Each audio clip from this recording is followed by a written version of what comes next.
have come from Jerusalem, the ancient and eternal capital of the Jewish people.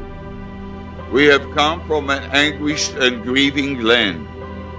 We have come from a people, a home, a family that has not known a single year, not a single month, in which mothers have not wept for their sons.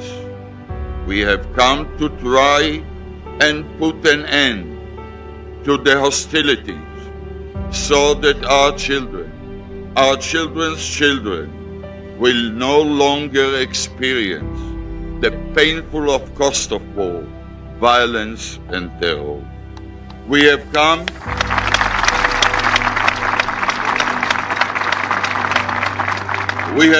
to secure their lives and to ease the sorrow and the painful memories of the past, to hope and pray for peace.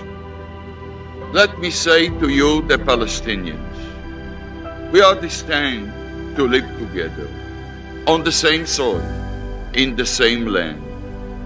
We, the soldiers who have returned from battles stained with blood, we who have seen our relatives and friends killed before our eyes, we who have attended their funerals and cannot look into the eyes of their parents, we who have come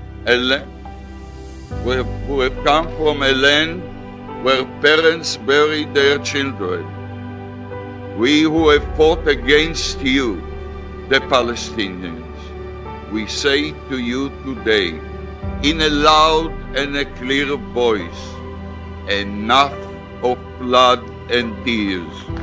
Enough!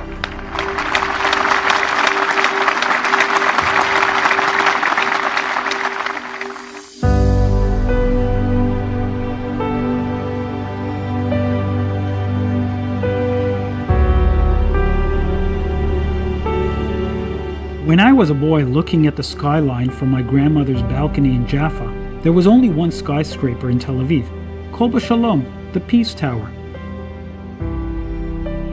Today it's been overshadowed by hundreds of glass buildings scattered around the city. If Theodor Herzl, Israel's founding father, could see the state of Israel now, what would he say? If you will it, it's no dream, was Herzl's mantra. Most would say his dream has been fulfilled. Perhaps not perfectly, but fulfilled. The Jewish nation has returned to its promised land and has indeed made the desert bloom. Like Moses, Herzl never got the privilege of seeing his dream come to fruition. The work of building the Jewish state was left to the people, and build it they did. Israel has achieved miraculous success in every single sphere, in science, business, medicine, the arts, academia, technology, and even warfare. Some would say the nation of Israel has been blessed, that it's the fulfillment of a prophecy. But that hasn't made our detractors any happier. After centuries of pogroms, inquisitions, and finally the Shoah, we pulled a fast one. We're still here. We were supposed to be scattered, dispersed, homeless, and defenseless. But like a phoenix rising, we built a country, made peace with our neighbors, brought minority groups closer, and achieved incredible economic success. Israel's future is bright. Its defenders are defying the boycotts, defamation, and anti-Semitic campaigns by building this island of freedom and democracy through sheer will, determination, and even a little chutzpah. For me, chutzpah is audacity, is the grit, is boldness to do things that are out of your scope for a positive cause. I believe that the way Israelis grow, the way the Israeli childhood journey is actually evolving throughout our lifetime in Israel has a lot to do with that. And so the skills that matter most globally for innovation, for entrepreneurship, for technology are fostered in Israel from a very young age. Listen, I think by being an Israeli entrepreneur, you get a lot of support. Because first of all, from childhood, you're being taught that everything is possible, no matter who you are, which background you come from, if you're a male or a female, you can do anything. Like since I've been here in the kindergarten, that's what they kind of, tell you, repeat Over and over. repeatedly. Exactly. First of all, we're going to build a country, and then that country is going to be the solution-making factory for the world. And that's what we're looking at right now. All we need is the world to understand that Israel has to exist, has to thrive. Our neighbors are beginning to understand it. Yes, sir. The rest of the world has to understand it. The Palestinians have to understand it. We're not going anywhere. And if they can be part of the solution, it'll be better for everybody involved. So basically, we develop a unique, innovative technology for generation of clean electricity from ocean and sea waves. Our floaters are going up and down with the movement of the waves. They're pushing the hydro cylinders, which transmit biodegradable fluid into land-located accumulators. A pressure is being built. The higher the waves, the higher the pressure, which is used to turn the hydro motor, turning the generator, and sending clean electricity to the grid via an inverter.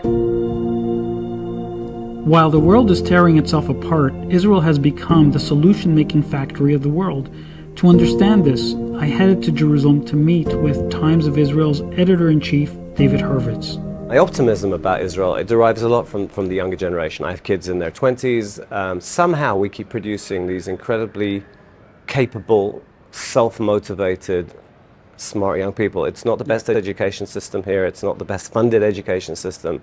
And yet this little country, which used to be the land of Jaffa oranges, it was an agricultural kibbutz country, right? Yep. It's now a tech force. Right. It's remarkable. The thing we've struggled against here, which is isolation to a large extent, right? This was a country there was an effort to strangle it at birth, revived by the UN in 1947, plunged into a war that if you look at the balance of forces, there's no way Israel could have won it. Well, we survived it, and it's conventional warfare and terrorism and efforts to delegitimize Israel. We hope that the direction is that this powerhouse country that's proved itself, that's not going anywhere, that's relentlessly innovative, gradually is accepted in the region. Acclaimed Israeli actress Noah Tishby, Israel's special envoy against anti-Semitism and defamation, sees a disconnect between perception and reality when it comes to Israel. So I named the book Israel, a simple guide to the most misunderstood country on earth. And obviously, this is a hyperbole, right? Israel's not the most misunderstood country on earth, because I always joke that I'm like, I know nothing about Bali or Bolivia or Denmark, right? So a lot of countries are quote unquote misunderstood. But what I wanted to show by giving the book this title is the discrepancy between how little people know about Israel and how strong their opinions are. So it's basically the difference between people know nothing about the country, but they sure have opinions about it, and the opinions are usually not great. So this kind of like a gap is what I wanted to show. It was in the book proposal. It was like literally like people don't know anything about it, but they will defend that uneducated position until the cows come home. What drives me to speak up as a liberal actress, producer, person who grew up in the entertainment industry is because I believe that they are wrong. I believe that the entire ethos of my work is that if you are a person who supports democracy, human rights, freedom of speech, any kind of freedom, LGBTQ, any kind of freedoms and rights that we cherish and hold dear, and you do not support Israel within the context of the Middle East, you're an idiot. Period, end of story. Like, there's no other way to see it. And to me, I hear a lot of people say, you're really brave. Like, you are a person that came from the entertainment industry, and standing up for Israel is really brave. And to me, that is also such a misconstrued concept, because how did it turn out to be that defending the single consistent democracy in the Middle East is considered brave? Right. It's absolutely misguided. So I don't see it as a problem at all, speaking up, because to me, I'm showing people the truth. Whether or not they want to take it, experience it, believe it, that's their responsibility. But I won't shut up. I just think it's our responsibility as people who support democracies. It's easy for Israel's detractors to dismiss Jewish voices, so I traveled north to the mixed Israeli city of Carmiel to meet with Dr. Kalela, an Israeli Arab who represents an emerging demographic in Israel that you never hear about on university campuses, at the United Nations, and even often in the Western press. בישראל יש אוכלוסייה ערבית. חלק מגדיר את עצמו כפלסטינאי, אבל אני מגדיר את עצמי כבחור ערבי ישראלי שגר במדינה הזאת ויש לו את כל הזכויות ויש לי את הדרכון שלי ואת התעודת זהות שלי ומכבד את חוקיה של המדינה.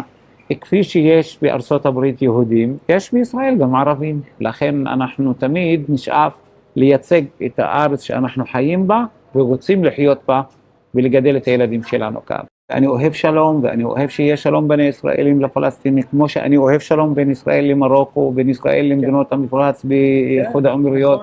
זה טוב וזה מחזק אותנו, כי כל העולם היום השתנה. כל העולם היום אחרי הקורונה ואחרי המלחמות השתנו. אנחנו צריכים לגדל את הילדים שלנו אהבת האחר והזולת. אי אפשר שנגדל את הילדים שלנו לשנאה.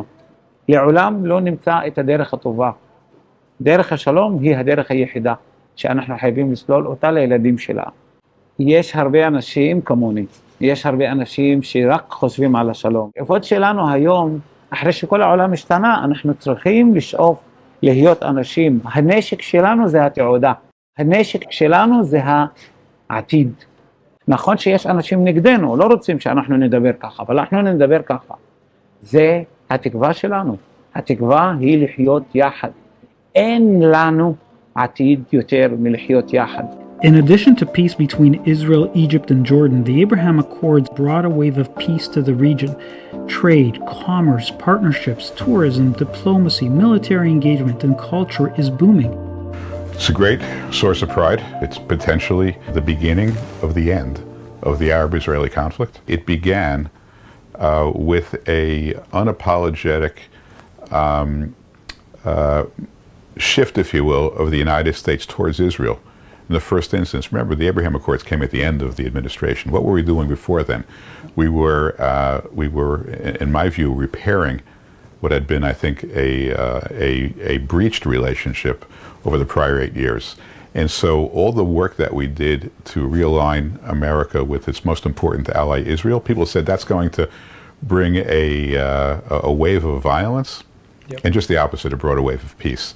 So the normalization with the Arab nations, the peace that we brought to the region came not in spite of our shifting towards Israel, but actually because we were such a good friend of Israel, and all these nations said, you know what, we want to be part of that. You know, America is showing how it can be a good ally in this region. We want to be a good ally of America, just like Israel is. And from there, the process began. The sledgehammer was a metaphorical vehicle to end the kind of wooden thinking within our own government. Okay. These countries were ready, and you know, let's give some credit to the Israeli government as well, because they had done a lot of work behind the scenes to establish relationships with these countries and others, including Saudi Arabia. What we did is we created an environment where that below the surface relationship can now, you know, come up, could now percolate up through the soil into the atmosphere. And of course, there's a huge difference between a covert relationship and an overt relationship. It makes all the difference in the world. But what we did is we took something seeds that had already been planted, and we began to fertilize it, and we made it more. And it wasn't a question of leverage. It was a question of really a question of love, of the love that we showed towards Israel.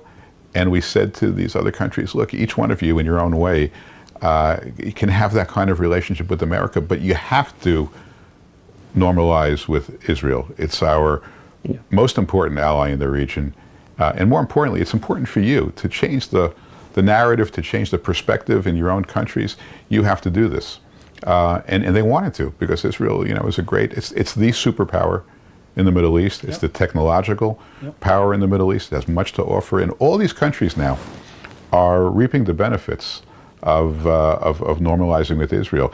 They didn't do this as a matter of self-sacrifice. They did it for their own, you know, reasons, legitimate reasons, for their own people.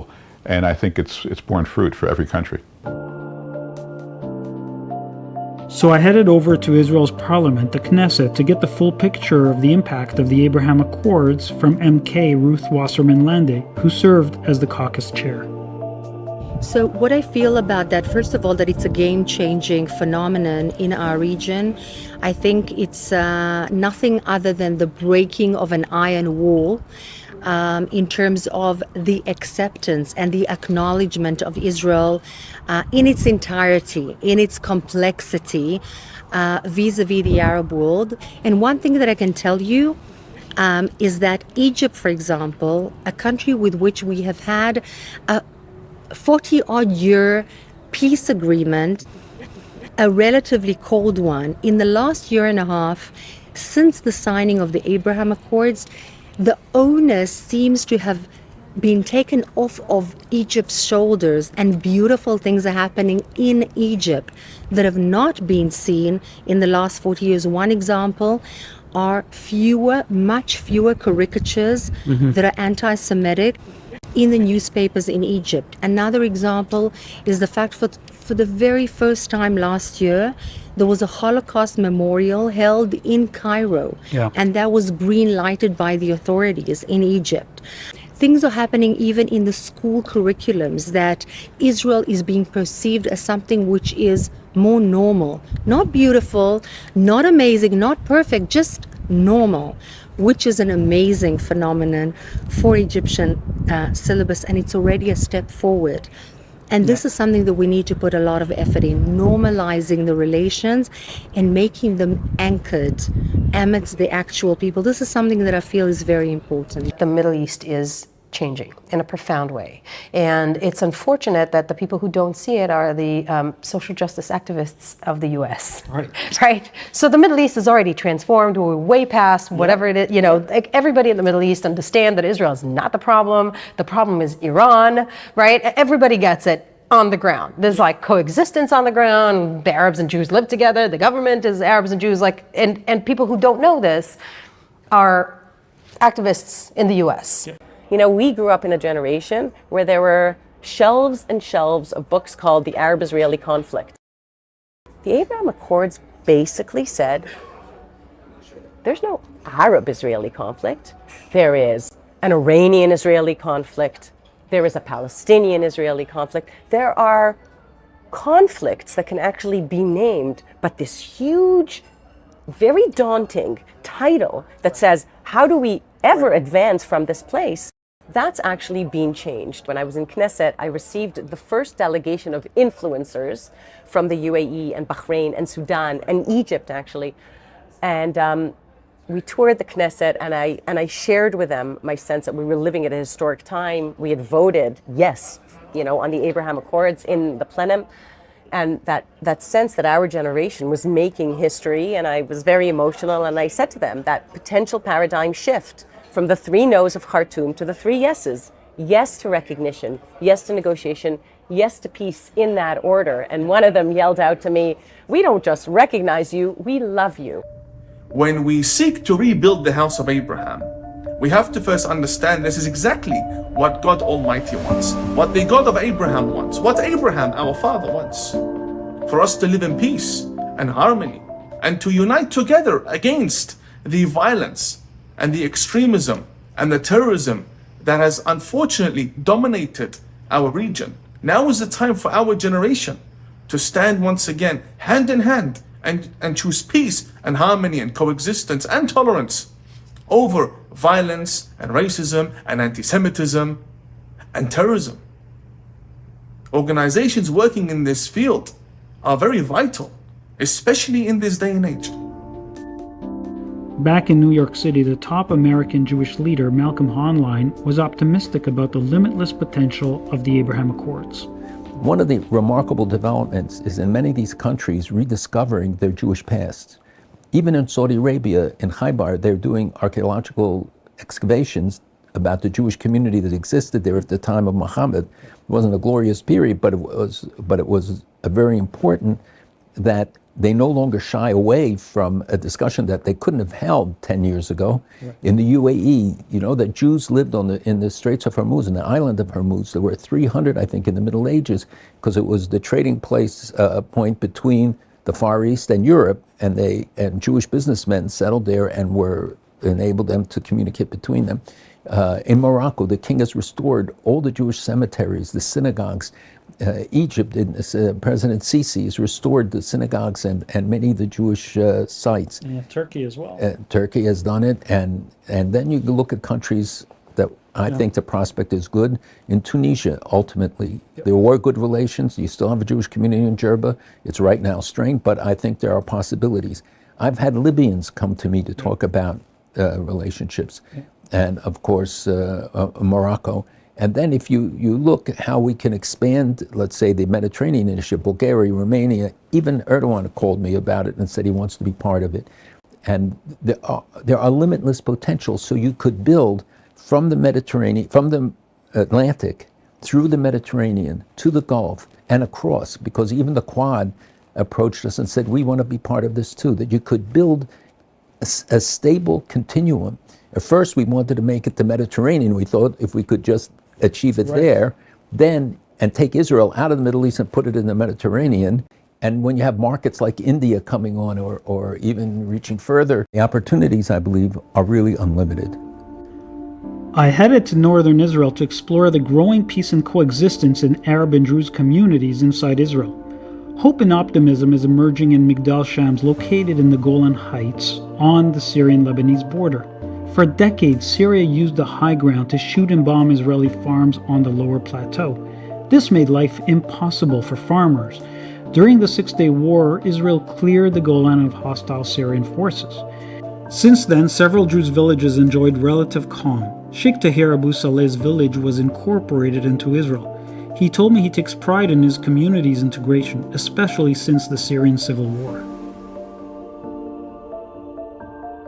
מעל 50 שנה אנחנו חיים ביחד, ביחסים טובים, כבוד משותף בינינו לבין השכנים, ואנחנו מרגישים ברמת הגולן כאילו אנחנו משפחה אחת. אכפת לנו כולנו רמת הגולן, איך תתפתח, איך תשגשג, איך יהיה עסקים משותפים, שיהיה פרנסה משותפת בין הדרוזים, בין הישראלים, ביחד ברמת הגולן. Sheikh Saleh's village is located meters from the hostile Syrian border.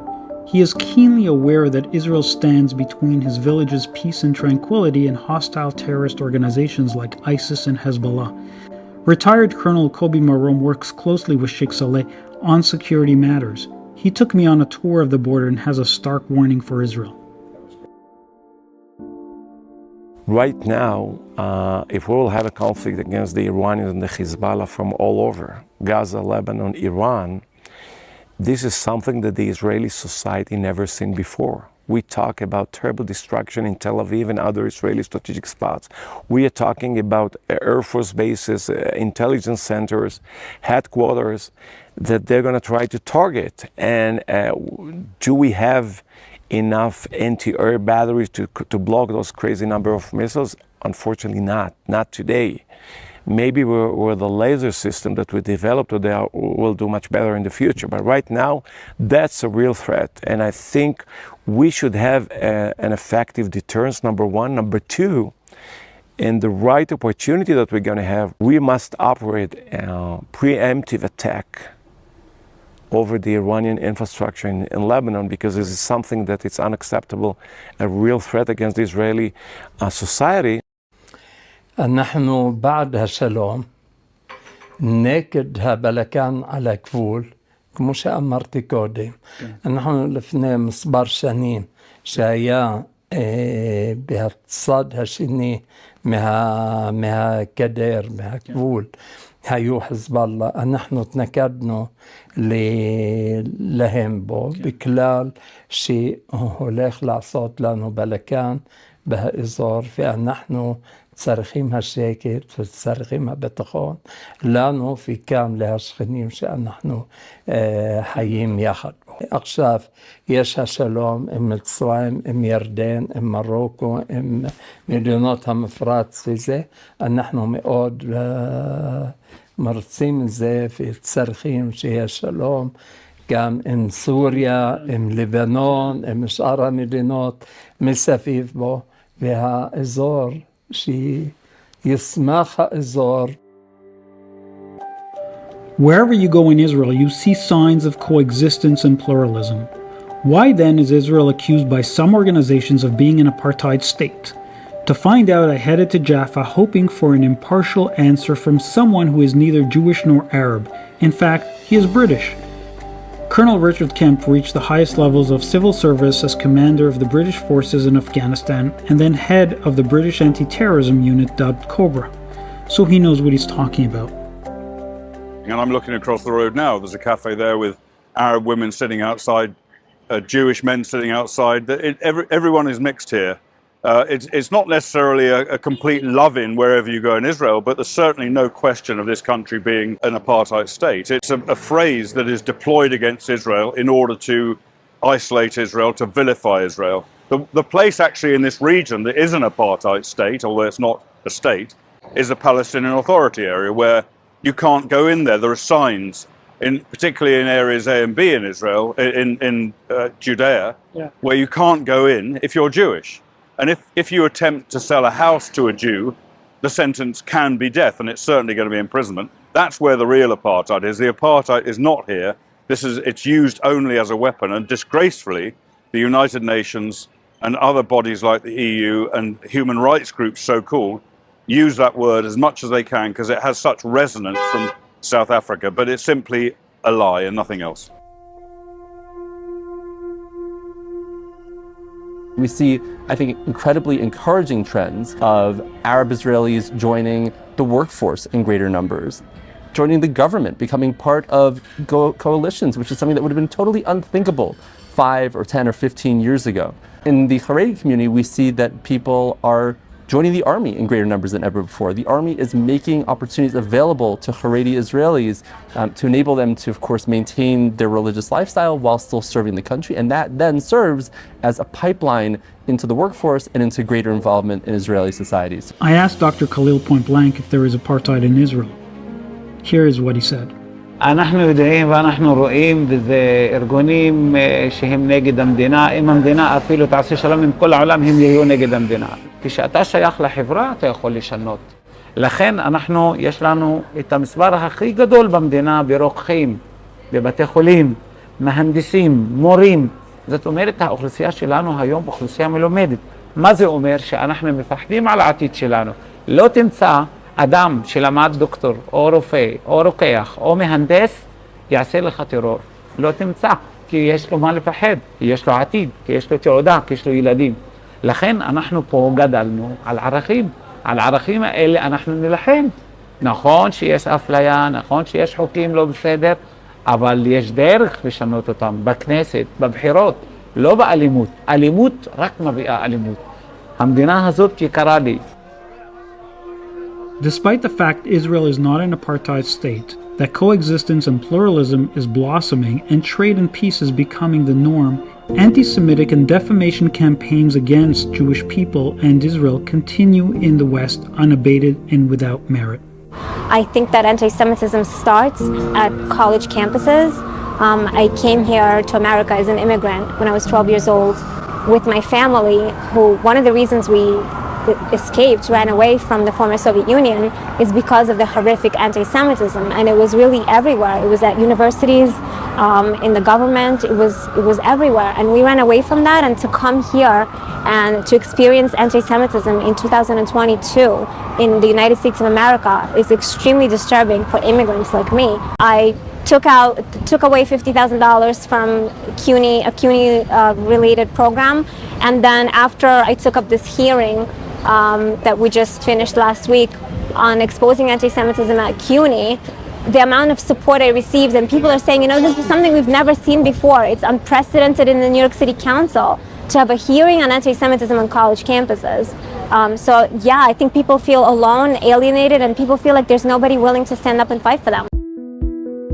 In Tel Aviv, I caught up with a young Israeli leader who had just finished her term as president of a pro-Israeli group at a prestigious American university.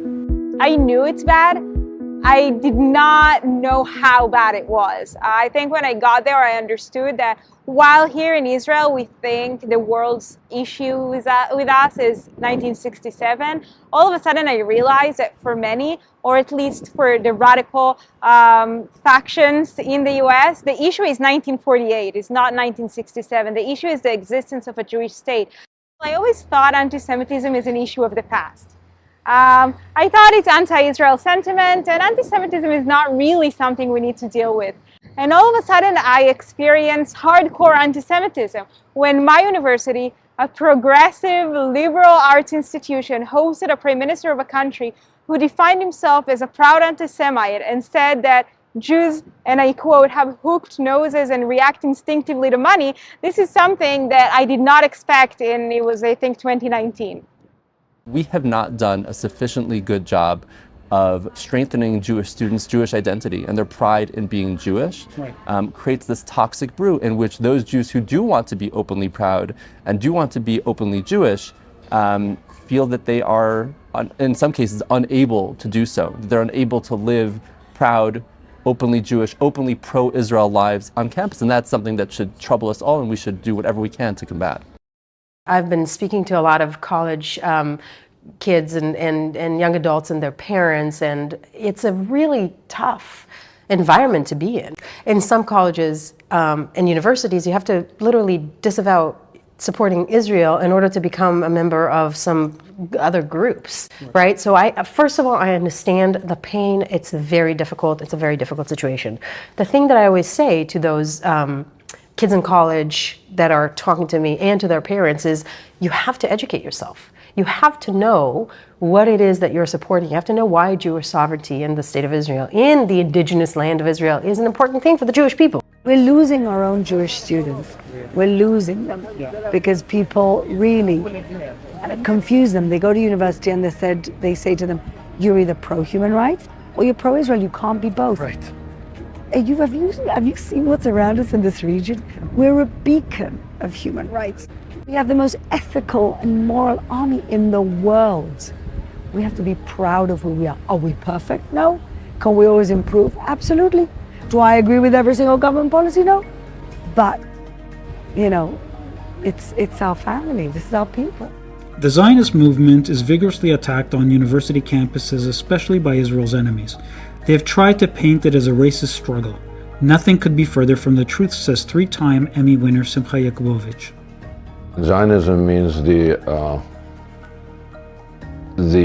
the national liberation movement of the Jewish people, and I'm a supporter of national liberation movements. I think that people should, especially oppressed people, should get their chance to lift up their heads. So Zionism is, now people are trying to defame it, but it's giving a political expression to a 3,500-year-old religious aspiration. I mean, Christians know, Jesus went to Jerusalem because it was Zion. He had the Last Supper because it was a Passover meal. He went into the temple, right, because there was a Jewish temple there. He's called rabbi in the New Testament, right? So there's no question about the connection of the Jewish people to the land of Israel, to Zion, to Jerusalem. The Quran says so. At the beginning, the Muslims used to, during the time of Muhammad, pray in the direction of Jerusalem because it was a holy city. Why was it a holy city? Because the mother religion of Christianity and Islam is Judaism. So that's what Zionism means. The fact that some people try to paint it with a negative brush speaks more about them than it does about Zionism. I'm a Zionist. Israel's military defense establishment takes pride in the security Israel has achieved. Today, with peace having been made with 9 countries in the region and its global reach widening, Israel's defenders worry about one specific threat. Most people you will ask about Israel will say that Israel is a very, very strong country. We have a very strong army, we have a strong economy, we have flourishing high-tech and culture. And in any sense, when you look at Israel, it's really, it seems, and it is, a very strong country.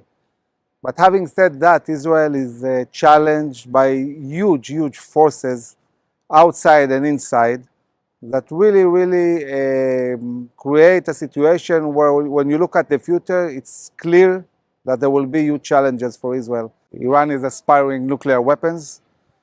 It's building a huge force around us with hundreds of thousands of rockets, of missiles, of UAVs, and commando forces along our borders in the north with Hezbollah that has more than 100,000 rockets and 2,000 UAVs. And in the south, we have Gaza with tens of thousands of rockets.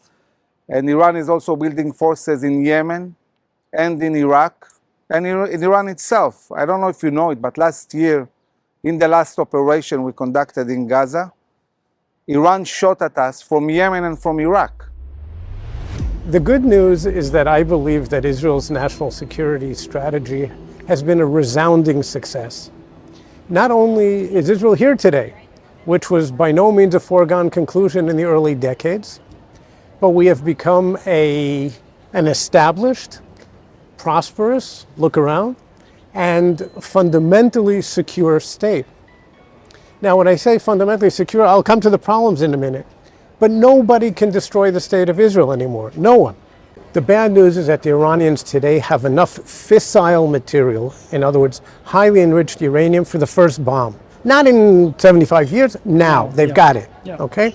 And they will have, and they have, or will have enough for a total of 5 bombs within 6 months, okay? That's already a small nuclear arsenal. That's nothing, that's tomorrow, okay? That's not a distant threat, that's an immediate threat. That's the very bad news. And most of this, of course, is since the American withdrawal from the nuclear deal. The good news is that they are still somewhere between a year and 2 years away from having a warhead on which to mount the bomb. They could, in theory, deliver it in other ways. Basically, they've got to do it by missile against Israel. Against other enemies, maybe otherwise. They've been in this same position of being a year or two away from the warhead for the last 20 years. Right. Which is what I was going to say. Meaning that they haven't made the political decision to go all the way. Maybe, and I'm speculating here, maybe because they think that's a bridge too far, that would invite the very attack that the nuclear program is actually designed to deter from their perspective. Despite this looming threat, Israelis are eternal optimists. For 75 years, they held on to hope for a better tomorrow. Their anthem is called Hatikva, the Hope. David Broza's song Yeh Tov, It Will Be Okay, became the country's second national anthem. Today's generation of Israelis believe it's time to move away from hope to action. We are the most powerful country in the Middle East and beyond. That's a moment to look back and say, okay, what do I do now with this power? With this power comes responsibility. With this power comes opportunity. And with this power comes a need to break away from what I sometimes call the shtetl mentality. We're not in a shtetl anymore. That as well. Right? We are independent, strong militarily. We're a wealthy country. We're a very vibrant and diverse society. We can do amazing things, but we got to break out of this idea as if we're about to be pushed into the sea tomorrow. אני לא מרגישה שמדינת ישראל היא קהילה קטנה ונרדפת. אני מרגישה שאנחנו מדינה שנשענת על צבא חזק במציאות ביטחונית מורכבת. האחריות מכאן היא עלינו. אנחנו לא יכולים תמיד להאשים את כל העולם. זה לא מעניין. זה לא מעניין. לנו יש אחריות. לי יש ילדות כאן, בסדר? אם אני אסתכל להם בעיניים ואגיד להם, כן, אתם יודעות, אבל הפלסטינים, אבל זה לא מעניין. זה לא מעניין. יש לי אחריות, יש לי סמכות, ואני מעוניינת להשתמש בה כדי לשנות את המציאות. אני לא יכולה להפיל את העתיד של הילדים שלנו, על מה הפלסטינים חושבים עלינו. לא מעניין. So I'm an optimist in the big picture. In the short term, I'm not optimistic. First of all, I want to say it's a huge interest for Israel to reach a safe accommodation with the Palestinians. Israel, it's 3/4 or more Jewish, minority non-Jewish. So we want to keep this country as a majority Jewish country with equal rights for the minority. That means we have to find a way to safely separate from millions of people in this area who are hostile to us. But we dare not do it. We left Gaza. Bad people took over and threatened us. We left southern Lebanon. Hezbollah took over and threatens us. If we were to leave the West Bank, where the Palestinians, the biblical Judea and Samaria, if we were to leave it in a non-safe way, this country would be under real day-to-day threat. You wouldn't be coming here to film because we wouldn't dare operate the airport if Hamas ran the West Bank. So we have to be smart about this, even though we want to find a way to safely separate. So how do you do that? First of all, there has to be people have to be told the truth about the histories and the narratives and the claims. I, as an Israeli, I don't need the Palestinians to say, you know what, the Jews have a better claim to this land than I do. I do need the Palestinian leadership to say to its people, the Jews have history here too, folks, and we're going to have to coexist. And that, for me, is the key, and that takes time. It takes a different education system. We in the West, right, we have the luxury. You can consume news and history from anywhere you want, and you can educate or you can miseducate yourself, but you have access to all that information. If you're being given relatively limited access, and if the people who the people who are running your societies are misleading you about your narrative and the neighbor's narrative and the history, they'll produce people with uncompromising attitudes. So it's education at the key, and that takes time. Some of us in Western world, right? In America and Canada and Europe or whatever, anywhere where there's freedoms, we started taking Israel for granted. So Israel's only been around for 70 somewhat years, and for a lot of us, it seems like it's a given, that it's always been here and it's always gonna be here. And to just put ourselves in the situation of somebody 80 years ago, a Jewish person around the world 80 years ago, where there is no Israel, there's no Jewish state. There's no Jewish military. There's no backup plan. And to have Israel exist now is a miracle that we need to defend. We need to defend whether we live there or not, whether we ever go there or not. Like, it's irrelevant. But the Jewish people, like any other people, deserve a state, right? I'm not sure about the future in America. I'm not sure about the future in Paris and London. You know, a remarkable thing, I was in Baku and I told my group, you know, not to wear yarmulkes in the street, to wear baseball caps. And the police commissioner said, why would you say that? And I said, well, it's a 99% Muslim country, you know, it makes sense. And he said, you can walk anywhere here with yarmulke, nobody will say anything. And it was 100% true. But you can't do it in Berlin, you can't do it in London and Paris, and even on a subway in New York. So we should not take for granted that any of our situations is permanent. History teaches it to us. It doesn't mean to give up, and it doesn't mean people run. We have to fight anti-Semitism. We have to fight for our rights. We have to fight for just societies. We have to do all the things we have to do. But they ultimately we remember now and recognize what it means to have a Jewish homeland. The difference from the late 1930s is not that the world has changed. It's not a more caring place. There's not less indifference. We see it in so many of the populations that in Ukraine to the Yazidis to all over the Uyghurs. The difference is that we have a Jewish state with a Jewish army and a Jewish Air Force. I feel that my life has greater meaning in Israel than it does anywhere else. I feel that I'm a part of something that's bigger than myself, a part of the remarkable epic of the Jewish people that's taking place right here as we speak. And I can't imagine being anywhere else while that's going on.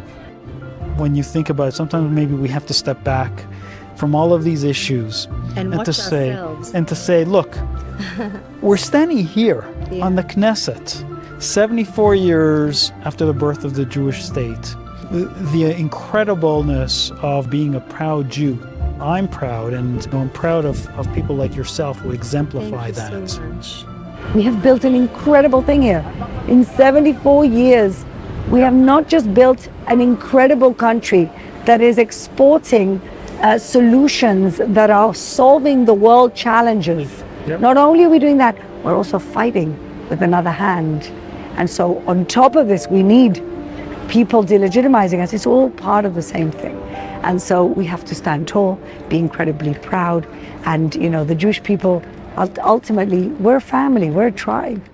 When we think of peace, right, which is what we're all trying to achieve, right, that's all of what we want. That's the goal of any diplomat or any government official. So if you go to the United Nations, right, 190 nations there, they've carved on a wall called the Isaiah Wall, what they consider to be sort of the paradigm of peace. I believe it's the 3rd verse of the 2nd chapter of Isaiah. Nobody really asked the question, well, how do we get there, right? I mean, and if they only went one verse earlier, they would see that Isaiah gives you the formula for how to achieve this paradigm of peace. he says that the nations of the world will all come to Jerusalem, whereupon God will resolve their differences, and nation will not lift up sword against nation. So the road to peace in the book of Isaiah, which is carved on the wall of the United Nations, the road to peace goes through Jerusalem, an appropriate place to go because Jerusalem literally means Yerushalayim, city of peace. And I think that I would be bringing more and more nations of the world to Jerusalem. It's a prophecy, but it also, in our time, makes complete sense. That this is the place from which, peace will grow. And I think we're beginning. And moving our embassy to Jerusalem, the most powerful nation in the world, coming to Jerusalem, is the beginning of that prophecy of peace from Isaiah. Our inner strength, our high moral values have been derived for thousands of years from the book of the books, in one of which, Kohelet, we read, "To everything there is a season and a time to every purpose under heaven, a time to be born and a time to die, a time to kill and a time to heal, a time to weep and a time to laugh, a time to love and a time to hate, a time of war and a time of peace." Ladies and gentlemen, the time for peace has come. And so this old new land that is turning 75 in the modern age, but is really 3,500 years old since the time of Abraham and our forefathers, has not only survived, it has prevailed and flourished in the region. It has become a beacon of hope and democracy, a land of milk and honey.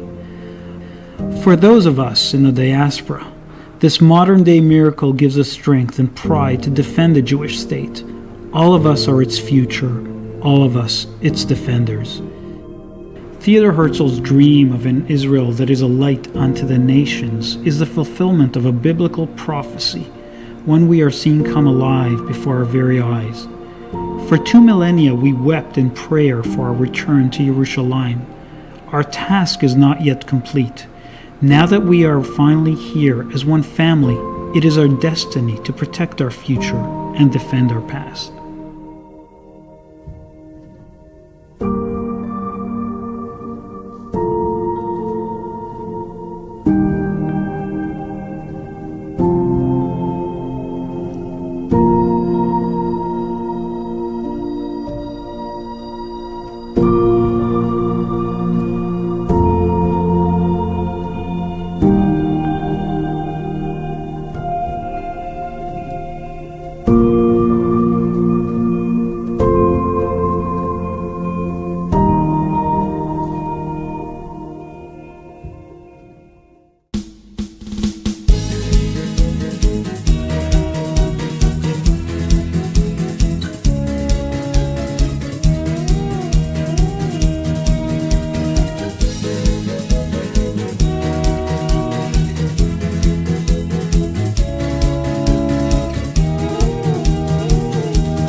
הישנים מסתובבים האנשים,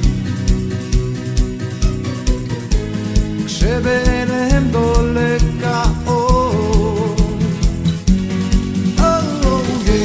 ירושלים, שירי לשמיים, שירי לכל העולם, על ישראל ועל כולם. ירושלים, שירי לשמיים, שירי לכל העולם, על ישראל ועל כולם.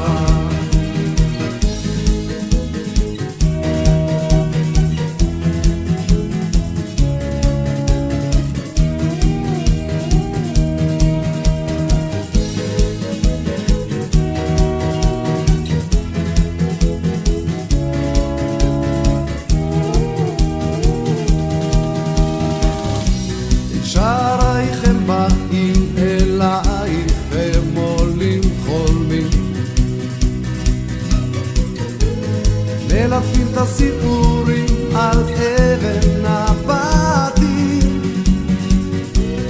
כל תפילות 2000 שנות כן שנו לך ירושלם, כשעמוד בלב תקווה נוגעת, ירושלים שירי לשמיים, שירי לכל העולם, על ישראל ועל כולם. ירושלים שירי לשמיים, שירי לכל העולם, על ישראל ועל כולם. ירושלים שירי לשמיים, שירי לכל העולם, על ישראל ועל כולם. ירושלים שירי לשמיים, שירי לכל העולם, על ישראל ועל כולם.